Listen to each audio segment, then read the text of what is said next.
Hello, this is Bobby from Copel TV Repair with a video today for KDL-36Z 4100 LCD TV with a T-Con board that is 5546T03C03, or Sony part number would be the A1. The below was a part number, I believe, since the T-Con is made by them. The Sony part number will be A1557397B, as can be seen here. This model TV apparently comes with several different panels and several different T-Cons. Local customer actually brought us the T-Con because we do have a listing for repair of the T-Con board, whichever that one is, 5546T02C02. I'm not sure it's seen as well. Anyhow, we have a repair listing offered on our website for this board. That is because we're familiar with it and its failures. It's not a secret. The S15 on it tends to fail. A couple of other things that we have learned over time. And we offer a repair service for it because we do have a stand where we can test it. Not always successful. Anyhow, this video is about this board, which customer brought to us saying, hey, you have a repair service for KDL-36Z 4100 T-Con. Here's my T-Con. And we tell them this is not the right T-Con. So this is the T-Con that he has, and the TV is producing 10 blinks. If you look at the, was it 14 actually? 4, 5, 6, 7, 8, 9, 11, 13, 14. Okay. 1, 2, 3, 5, 6, 7, 8, 9, 10, 11, 13, 14. 14 blinks. Shuts off, starts with no screen. We played a little bit with it, so it started in different ways and means. And long story short, the error of 14 blinks points to the T-Con. We started measuring voltages, and we found out that it's not producing 1 volt needed for whatever submodule of the Sony drive. When we started tracing that backwards, pull that one out. Sorry for a second. We found an open fuse on the back. One of those 2 fuses was open. Actually, it was just the lower one. But by mistake, there's an SMD fuse that is mounted right here. It is very tiny. It goes from this side of the track to the opposite side. Let me find another really small one for you to get an idea. Or if you have the board, yeah, it's kind of like this, except even smaller. And it is for 3.15 amps, as you can see, at 24 volts.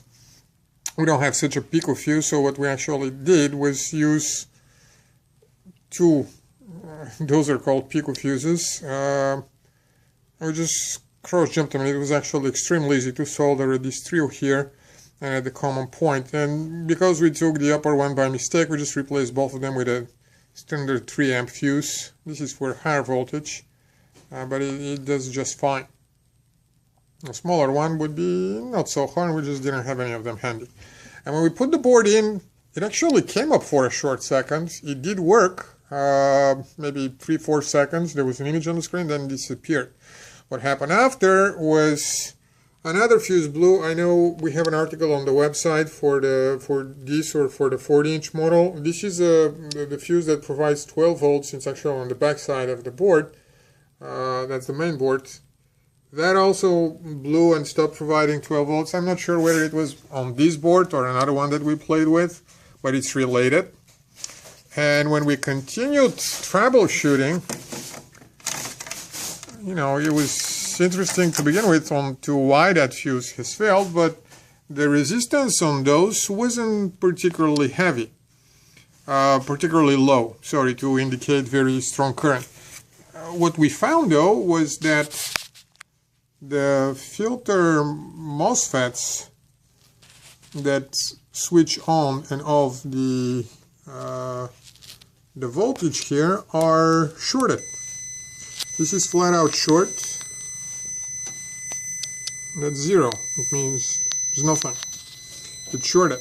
And what it should be is something like that, which is a whole lot more. It's 200 ohms here. It's even higher here on the top 3. Pardon my video recording skills. I cannot afford tens of operators doing all that. So long story short, those two are blown as well. And I see, as always, there's a guy selling repair kits with 8 SMD components, probably containing all those. I don't really know what it is. They won't all fail. I see a lot of repair kits being sold, like all electrolytic capacitors from a power supply board, like all the SMD capacitors for a T-con or a main board, or 10 of them. It doesn't make a sense. Whenever, you know, like every system, every board has a weakest point that tends to fail. And in case of this one, it would be the 1 volt lane, which, by the way, I have another very similar board that I've been playing with, troubleshooting this one, and it has a somewhat similar problem. The ones up there, they don't fail, but those two, since they're in parallel, we will replace both of them tomorrow. This is just so that you know, we will be selling a repair kit as soon as we fix that one and the other one. The other one has a slightly different problem, but it's a variation of the same.